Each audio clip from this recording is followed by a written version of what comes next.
everyone, and welcome to another edition of the vAuto podcast. I'm Lance Helgeson with vAuto, and I'll be your host for today's episode. Today's episode is going to focus on one dealer's effort to improve their pricing alignment in ProfitTime GPS and see what a higher degree of alignment discipline might mean for the dealership's used vehicle department. The dealer's 90-day challenge ended about a week and a half ago, and I'm delighted that James Skop, General Sales Manager at Fletch's Buick GMC Audi in Petoskey, Michigan, is joining us today. James, welcome to the podcast. Thank you. I appreciate you being here. Before we dive into the 90-day challenge and the ProfitTime alignment story, let's give listeners a little bit of your background, James. How did you start in the car business and your current role there with Fletch's? Yeah. Okay. So I started in the car business, actually sweeping floors here at Fletch's when I was about 16 years old. Okay. Started doing that and kind of blossomed from there, started changing oil. And then my high school, I went to Harbor Light Christian School, which is just across the bay from us, allowed me for a math credit to go into the body shop for an internship because I was looking at doing that type of stuff and going on the mechanical side and just wanted to see where I could land in the car business. So I did that for about a full school year for half the day, would go in and learn in there and ended up after graduating, going to Northwood University down in Midland and had my schooling done there and worked at a couple dealerships down there. I worked at Garber Chevrolet down there for about a year for my internship. And then after I graduated, came back to Fletch's and up in Petoskey here, started as a used car manager. Our goal was to become the used car, leading volume dealer here in Petoskey. And on our first year, we were able to acquire, just barely squeak it out. It was like 2 cars that we beat the other dealership by. That was, the number one dealer for many years. So after that, when COVID hit, I was presented with the opportunity to become the GSM of the store because our previous sales manager was leaving at the time. So took that opportunity and kind of have run with it through COVID and have really enjoyed it so far. But again, my roots are in used cars. So I really enjoy that and I really focus on that, especially since I don't have the factory telling me what I can and can't do. So that's kind of where my background is in the automotive business and then also my schooling as well. Excellent. Well, I appreciate the kind of, start low on the totem pole and kind of work your way up and feed your passion. That's wonderful. Yep. Well, speaking of used cars, James, let's so our just to set the stage for listeners, you were on the ProfitTime GPS system for some time. Your alignment percentage, meaning the percentage of price recommendations you guys accepted, I think was about 50 to 60%, give or take. Yeah, it was roughly around there. I mean, I talking to Vincent, our performance manager, it was more or less like I was using it as a tool helping me with certain things, but didn't really dive into it all the way. And ProfitTime has changed so much, even from when we first got ProfitTime. I was still in the used car role only. So that was probably about 2018, 2019, somewhere in there. Yep. If I remember correctly. So, a gentleman came and presented it to us and I really liked it. And obviously things have changed. And as things have changed, it got harder to commit to it. But I know there's a lot of data behind it at this point too, for 5 years worth of data. So I guess it was the end of or the beginning of March when you said, "Hey, I'm going to commit to this thing. I'm going to shoot for 85% alignment, try to reach that target over 90 days and see where we stand." Yep. And we just passed that 90-day mark. So what would you describe as maybe the then and now, James, in terms of maybe gross, volume, the other particular things that really matter in used cars? Yeah. So, like I said earlier, we wanted to become the volume dealer up here in our area, and we achieved that. However, volume doesn't pay for your store, right? It doesn't pay Mm-hmm. bills. Gross profit does, and then eventually you get down to the net profit after all of your expenses. So really kind of had to focus on that during COVID, right? Because it was really hard to acquire cars. We have the Kelley Blue Book Instant Cash Offer in the buying center, which has been a huge help for us. But so anyway, that's kind of how we changed our direction and focused on gross profit throughout that time. Now, I'm going to say we left money on the table with used cars. We were selling cars before they were even out of service, before they were out of detail. Sometimes before we even got the car in, our sales reps were going after customers that had that interest in that, that certain vehicle. So probably left some money on the table with that. So that's kind of what ProfitTime now is here to help with, is to make sure that you're not leaving anything on the table. And then also not asking too much for a vehicle that you're too heavily interested in or invested in. And so that's kind of where our focus was on the bronze vehicles. And that's where we saw a lot of success, and then also platinums as well. I still have some work to do on platinums and golds. We killed it with silvers. Just talking with Vincent yesterday, I got all this data from him, and kind of set some new goals now that the 90-day period of the commitment is over with. I'm not saying that we're done with what our alignment is on our vehicles.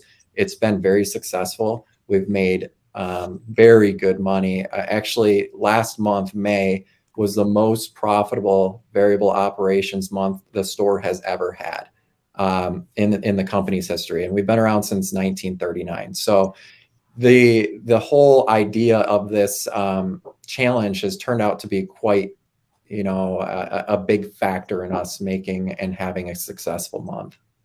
So on that record, you mentioned variable. So that's new and used blended. Am I correct there? It is. Yep. What was the share? And if you got the inventory on the new side, it seems like sales are fairly strong right now. Yep. So talk to me about what the used department contributed to that record. Yeah, so we did 70 used cars last month over the curb. And for our store, that's kind of what we try to average. Would love to bump that up and hit some higher numbers. But, as far as the gross profit goes, that our used car department contributes about 75% of that. Now, we don't record our SFE in as profit on the new car side until after the fact. So just looking at what each department did, 75% of our profit comes from our used cars. Again, we focus on that just because, the factory could shut off. There could be a strike tomorrow and no cars would come. So, that's where our main focus is on the used cars.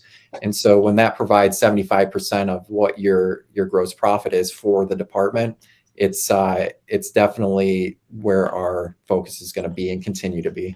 For sure. And I guess, so for looking at, say, just the used car side of things for a minute, on the gross standpoint, those for the 90 days, have you looked at like a comparable 90-day period a year ago or 2 years ago and what the difference is now, thanks to some of the things that ProfitTime is helping you achieve? So John, our general manager, does that damn near every month. And he takes a look at it and just, compares what we were prior to COVID, what we were during COVID. There's certain months of certain years that we can't really, look at, one being March and April of 20. You can't really compare that to anything because our store was shut down. We were forced to be closed. But that, and we also know that there was some with 21 and 22 that there's going to be some hard objectives to hit again, to hit that type of profit, right? So, he does look at that. I've looked at it too. I don't know it right off a hand right now, but we are definitely, as a store, as a whole, also because we put a lot more units in operation as well for our service department and our body shop too, but as a whole, the store is doing light years more than what we did in 2019 and what we did in 2018 and anything prior to that too. Okay. And let's go back. You mentioned working on the bronze car in the 90-day challenge, that bronze were a primary focus along with uh, platinum and gold. So let's talk about the bronze cars. What was happening with those cars before the 90-day challenge, and what did that emphasis on alignment help you turn around or improve? Okay, so just had a hard time swallowing the fact that we owned a vehicle for too much money. Whether Sure. that be we bumped our heads when we were appraising it, or, well, it typically is for appraising it because you missed reconditioning or something like that. Because reconditioning can throw a car into a bronze territory very quickly. Especially at our store, we tend to recondition pretty heavily. We live in a small town. We want to take care of our loyal customers. So, so that kind of can bump that into that situation. Also, Audi's loaner program, love Audi's products, but the way that their loaner program is set up is every time I get a vehicle out of service after it's been a service loaner, it is a bronze vehicle, and I own it for way too much money. I can't just go and slap $5,000 on top of what I own that vehicle for and expect to make that money. So it's really just accepting the fact that it's a bronze vehicle from the beginning and pricing it as a price leader instead of a gross profit holder. Okay. So, but by doing that, that gave us the opportunity to actually make some money on these bronze vehicles. And we turned around from losing money on bronze vehicles and having them for way too long. I think our average bronze vehicle was around for 60 days, and that's way, way, way too long.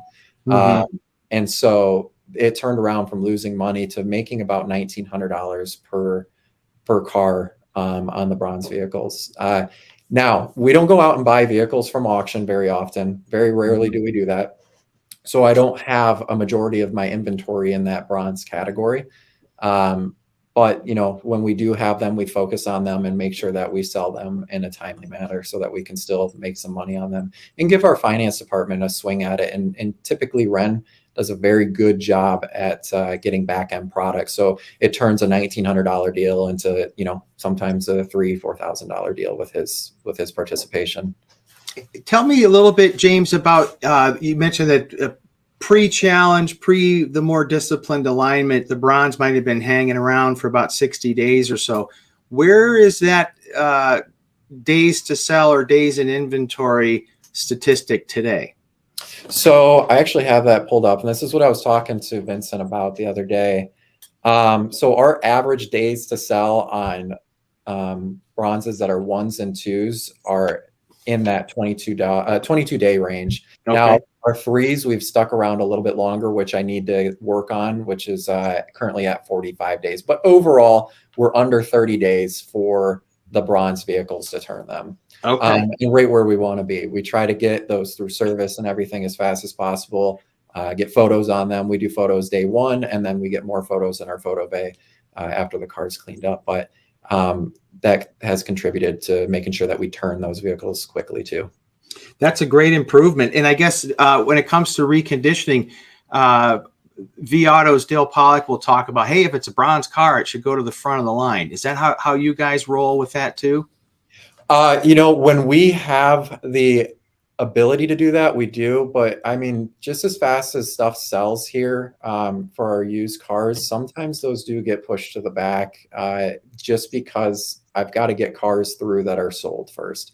If I've got a customer on that wants to buy that vehicle, I'm not going to push the bronze car ahead of a car that's sold. I mean, we know how customers are, and when they're in the ether, you got to make sure that you capitalize on it and time kills deals. So, but when we were able to get stuff through without having stuff sold, which has been a long time now, we try to do the bronze cars first because we know, again, it's all about time on that.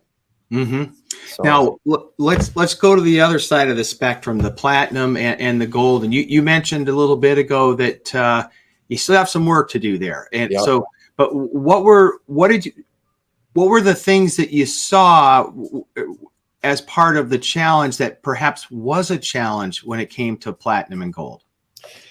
So as far as a challenge here, what the data is kind of interesting. When Vincent and I were talking yesterday, My platinums from when we first spoke, which was 45 days into it, compared to what they are today, did not change on the amount of time that I had them. They're still selling fast.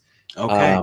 But, you know, we're asking 100, 300, 400, 5% of the market, and they're still selling. So, you know, we looked at it and we're like, all right, how do we slow this down? You know, we're asking top dollar for them. It's, you know, we're right around that $5,000 in gross profit on them. I mean, I'm happy with how they're going, but I'm out of alignment on time. Now, I'm not going to focus just completely on time. Obviously, if I'm selling them at 105% of the market and they're going quickly, it's obviously a really hot, fast vehicle. So that's really where my opportunity lies. If I can figure that out to maybe slow it down a little bit more, maybe I need to start asking 107% of the market. I don't know. It just all depends on the vehicle itself, though, too, because I do look at each vehicle. We live in an area where there's rust and stuff like that, and a car can be a platinum vehicle because of what I own it for, but it's not a platinum when you go out and take a look at it, you know. So that's a good point about, you know, the data can only tell you so much about the car. You definitely still got to put eyes on it. I'm curious. So the goal for the challenge was kind of 85% alignment all in, you know, like across all of the precious metal categories. And in my conversations with ProfitTime GPS dealers, over time, they start to maybe get a sense of the sweet spot, you know, like the alignment sweet spot within each of the precious metal categories. And you mentioned a bit ago, James, that maybe, you know, there's some adjustments as it relates to alignment. Is it that kind of stuff, or what do you foresee in the future as it relates to pricing alignment? Yeah, again, I kind of look at it on a vehicle basis. I don't look at the total at the bottom saying, yep, all right, I'm right at 85%. During this 90-day period, I did, because I told Vincent that I would do that. But I don't think that I could be like, hey, this is the exact sweet spot with the total of inventory. You know, honestly, the 85 percentile worked really well for us. And I think I'm going to stick at that until unless it changes for us as far as, you know, selling and then gross profit and keeping all that with volume and making sure everything's still good. But again, got to look at it at a car to car basis. Just like I explained, you know, with the platinums, there might be one that's a platinum, but it's almost like it's fooling you type of a platinum because it's not really a platinum. And so that's why I look at everything daily. We don't have a huge inventory for used cars. You know, typically we hover right around that 70 car mark. I want to turn my inventory in 30 days. That's another thing that keeps us away from having a lot of bronzes, though, too. Is because we're turning our inventory once a month. I don't have stuff aging out on me. And that's typically what will throw that into those lower buckets in the silver and bronze, is if you have something aging out on you. You know, so we keep our inventory right at that try to keep it at that 30-day slot. Okay. Now, you just reminded me of something you mentioned a moment ago, James, about silver vehicles and how you guys did. I think you said you did really well with them. Yeah. Tell me about any distinction or difference between bronze and silver, or how you treat those two different segments of your inventory. Yeah, I mean, so silvers definitely have a little bit more time. You have more time with them before it becomes an issue, right? And I say an issue because I want to make gross profit, right? But I do want to have some turn with them. But when they get into the bronze, I don't want to say I get nervous, but I'm like, all right, we're closing in on where our margin compression is coming in here, and I don't have a ton of time. So with the silvers, I feel like, all right, I'm a little bit more relaxed with them. I price them towards what the recommendations are. But, you know, with the silvers, it's just been like, all right, if this is a car that's got a low market day supply, however, we had to pay a little bit more money for it. We made just really, really good money on silvers over the past 90 days. And a lot of our vehicles were in that silver range. Now, again, that came from us paying a little bit extra for these vehicles from our customers. and then also with the reconditioning, kind of put them in that category. You know, and it can start out as a platinum and then go into that silver category too. But you know, that's the biggest thing, is I just think that, not that I'm ignoring it or leaving it alone or anything like that, but I was more focused on bronzes to make sure that I could turn them in a timely manner.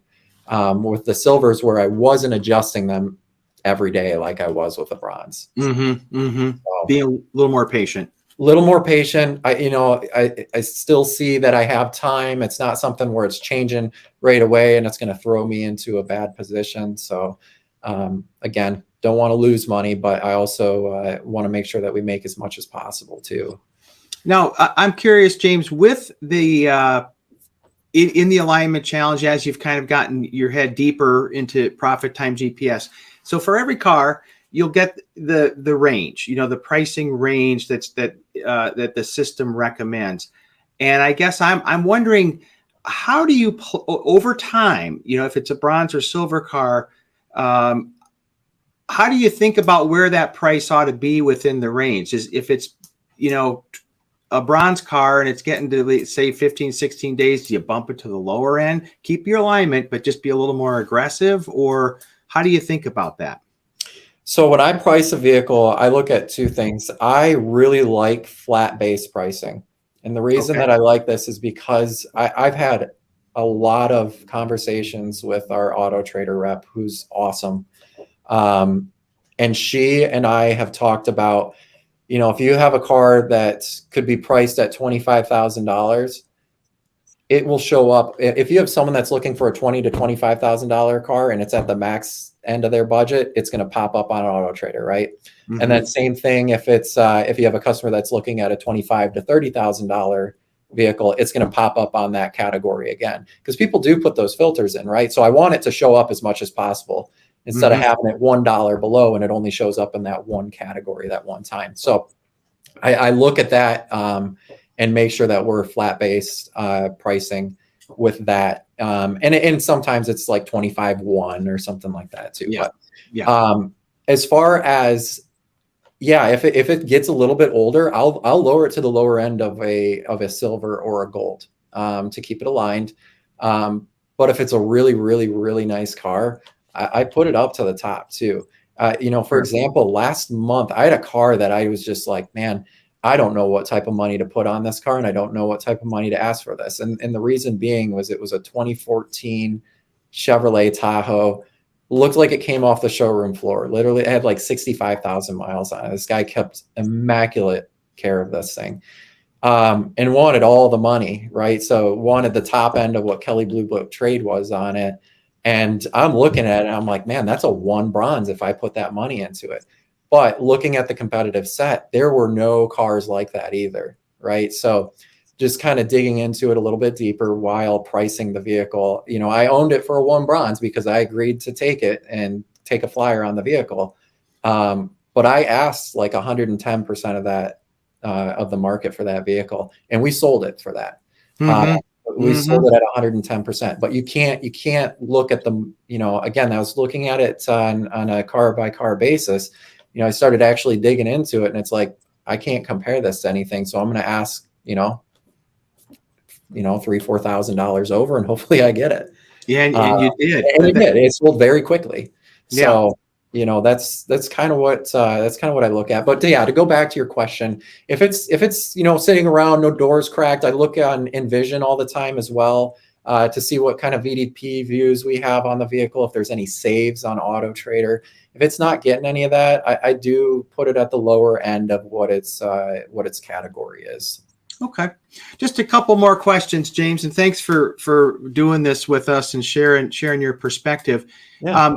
Now, we talked about pricing alignment. One thing we haven't really touched on is appraising recommendations, and, you know, how you've mentioned, James, that you don't go to auction very often, which means you're sourcing from customers. And as you mentioned, maybe paying a little more, you know, because they're your customers. So I guess I'm curious, to what extent are you using the appraising side of this and those recommendations, you know, to guide how you get into your cars? Yeah, so the appraisal side, we look at a lot of different things when we appraise a vehicle. We have some wholesale outlets that we look at right away, because there are times where we take a car or appraise a car that is not something that fits our lot. Again, we try to keep at that 30-day, as far as a turn goes, at 30 days. So I don't want to get too heavy on vehicles. So it's making that decision right away. So I look at what MMR is. I look at what Kelley Blue Book instant cash offer is. We do instant cash offers on a lot of vehicles. Even if the customer didn't do it, we do it for ourselves, so we can say, hey, this is just a way out of the vehicle if we need to get out of it.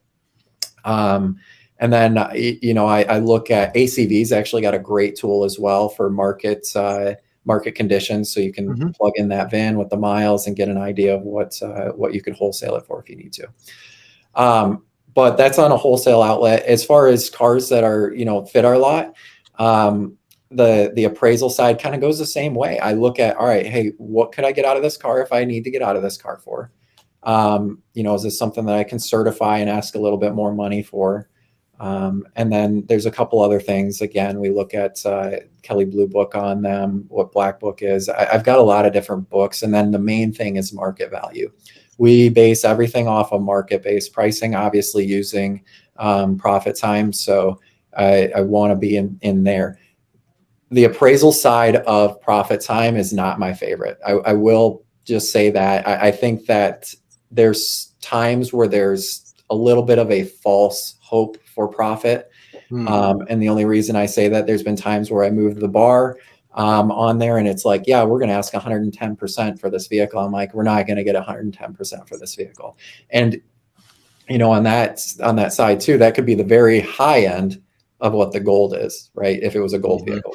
And say, all right, this is one of those cars that I'm not going to ask the full boat for on this, on a gold, might be more towards the lower end of the gold. But I use it as a tool. I don't use it as a live or die by.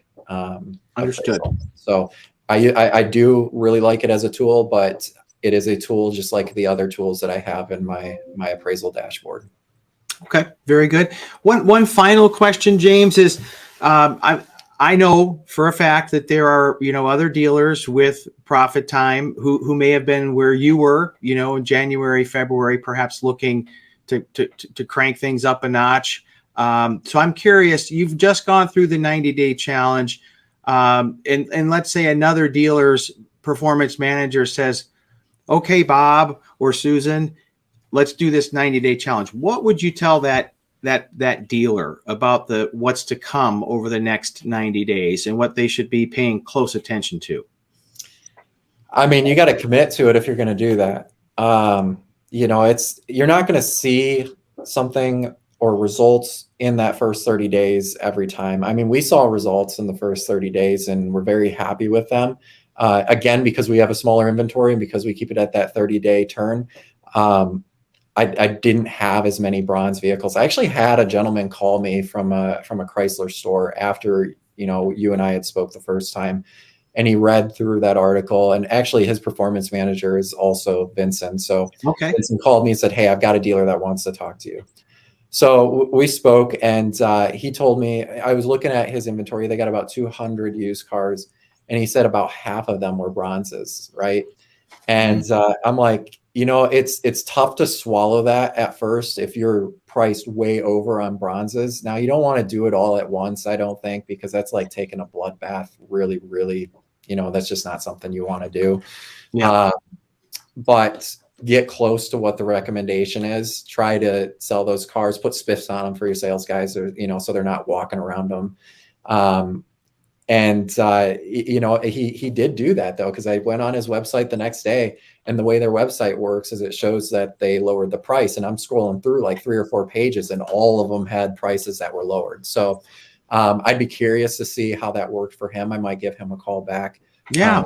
And see how that goes. I actually talked to Vincent about that a little bit yesterday, and I hope he's seeing success with it too, because we are seeing success with it. And it's not, there's other things that you got to pay attention to rather than just pricing the vehicle on the recommendation, right? I mean, one other thing that I'm going to advocate for is that 30-day turn. I said for a long time, before we were forced into it with COVID, that there's no way you can do a 30-day turn. There's no way you can have 30 days worth of inventory and continue to do the volume. Well, I was wrong, and Dale Pollack was right, and you can do that. And we've continued to maintain that because it's been profitable. And I think that that's that other portion that you really need to have and live and die by, is try to stay as close to that as possible. Because if you're able to turn them, like I said, they're not going to age on you, and they're not going to go into that bronze category where you feel like you got to move it really, really fast. So, and then that helps with the gross profit side of your other vehicles. And you're always buying as the market moves, so you're never stuck one way or the other, depending on how it goes. James, thank you for taking the time with us on the podcast today and sharing your perspective. Yeah, absolutely. My pleasure. Thank you. All right, folks, and thank you all for joining this episode of the vAuto podcast. Until next time, stay well.